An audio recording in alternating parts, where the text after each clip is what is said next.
On est ici à la librairie La Réserve à Bulle, à Marseille, quartier du cours Julien-Laplaine, un quartier artistique, un quartier avec beaucoup de boutiques de créateurs. On y trouve également pas mal de librairies, un quartier également street art, pas mal de bars, de restaurants, c'est également le quartier où on sort.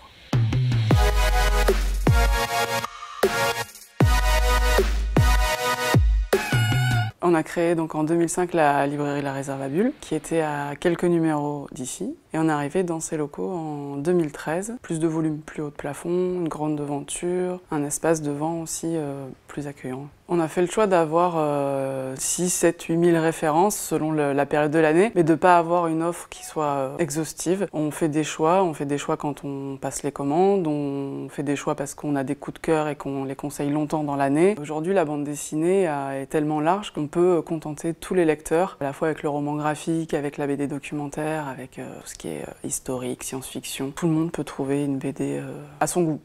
L'espace, avec l'espace d'expo, donne envie de rester. Les gens passent un long moment avec nous et c'est vraiment l'idée du lieu. On marche pas sur les livres quand on rentre, on peut déambuler tranquillement.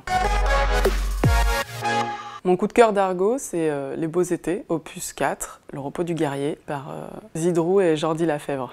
Les Beaux Étés, c'est une comédie familiale, une famille belge qui part en vacances. C'est 4 années différentes qui se suivent pas spécialement. Pour l'anecdote, le père de famille est dessinateur de BD. Déjà, le clin d'œil me plaît. Et il finit toujours son boulot en retard, donc le départ en vacances est toujours différé. Et dans ce 4e opus, ça se passe en 1980. Et là, fini les vacances au camping, ils ont décidé d'acheter une maison de vacances. La maison se trouve en Dordogne, mais il se trouve que finalement, arrivé là-bas, la maison n'a pas été construite et ils repartent sur leurs vacances toujours un peu foutraque comme dans les autres épisodes. Ce qui me plaît en fait dans cette série, c'est de retrouver cette famille à différentes années. Là, les enfants ont grandi, il y a des ados, il y a des amours de jeunesse. Enfin voilà, c'est vraiment une comédie qu'on a plaisir à retrouver, toujours en juin, avant le départ en vacances.